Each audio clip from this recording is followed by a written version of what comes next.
किसी ने बड़े कमाल की बात कही है कि हे प्रभु मुझे इतना नीचे मत गिरा देना कि मैं आवाज देता रहूं और आप ना सुन पाए, और हे प्रभु मुझे इतना ऊपर मत उठा देना कि आप आवाज देते रहें और मैं ना सुन पाऊं।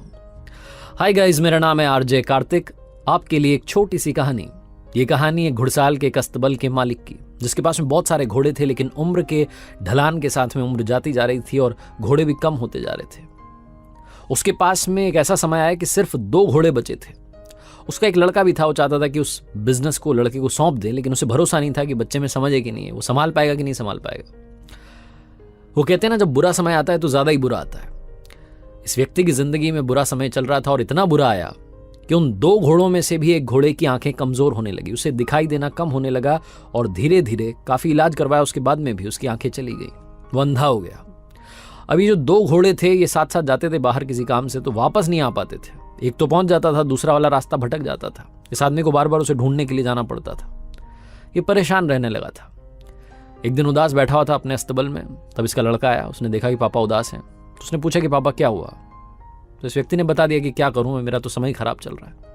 उस लड़के ने इस व्यक्ति को एक बहुत ही बेसिक सा आइडिया दिया, बहुत सिंपल सा आइडिया। उसने बोला कि पापा आपके दिमाग में आइडिया क्यों नहीं आया, बहुत सिंपल सी बात है, जो घोड़ा सही है उसके गले में घंटी बांध दीजिए। मुझे मालूम है इन दोनों घोड़ों की दोस्ती अच्छी है, ये जहां भी जाते हैं साथ में जाते हैं, तो ये जब जाएंगे ना बाहर, तो ये जिसको दिखाई नहीं देता है वो घंटी की आवाज़ सुनकर के रास्ता फॉलो करते करते वापस आ जाएगा। आपको बार बार जाने की जरूरत नहीं है, बार बार परेशान होने की जरूरत नहीं है। ये आदमी सोचने लगा कि इसको ये सिंपल सी बात क्यों नहीं आई दिमाग में। इसने वही किया, जो सही घोड़ा था उसके गले में घंटी बांध दी। जब भी दोनों घोड़े बाहर जाते थे सुरक्षित वापस आ जाते थे। जो घोड़ा सही था, जिसको दिखाई देता था, जिसके गले में घंटी बंधी थी, वो इस बात का ध्यान रखता था कि पीछे वाला जो है, जिसे दिखाई नहीं देता है, वो चल रहा है कि नहीं चल रहा है, साथ में मेरे साथ आया कि नहीं आया, उसको साथ साथ लेकर के पहुंच जाता था। 1.5-2 महीने तक इस व्यक्ति ने देखा, और जब इसे लगा कि एक्सपेरिमेंट काम कर गया है, तो इसने अपने लड़के को बुलाया और कहा कि सुनो, तुम समझदार हो गए हो, तुम लायक हो इस अस्तबल को संभालने के। और कहने लगा कि जब मैं तुम्हारी एज का था, मेरे पास में बहुत सारे घोड़े थे, ये घुड़साल भरी हुई थी। अब तुम्हारी जिम्मेदारी है कि इस बिजनेस को दोबारा से खड़ा कर दो। तुम्हें आज से बिजनेस सौंपता हूं।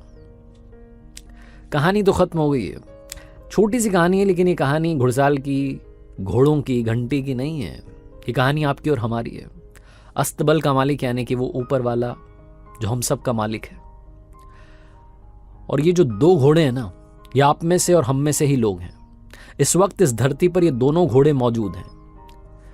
पहले वो वाले हैं जिनके गले में घंटी बंधी है, जो सही घोड़ा है, जिसका काम है कि पीछे वाले को रास्ता दिखाएं, वो घंटी की आवाज सुनकर के आपके पीछे पीछे वो भी आ जाए।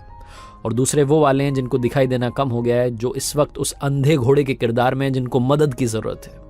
हम में से बहुत सारे लोग हैं जो कि अपनी जिम्मेदारी निभा रहे हैं।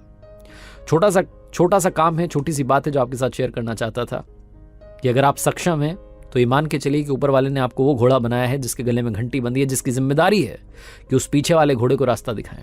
और अगर आप इस वक्त उस घोड़े के किरदार में हैं जिसको दिखाई कम दे रहा है, जिसको रास्ता नहीं दिख रहा है, तो यकीन मानिए, विश्वास करिए, आपकी जिंदगी में भी वो घोड़ा आता ही होगा जिसके गले में घंटी बंधी है।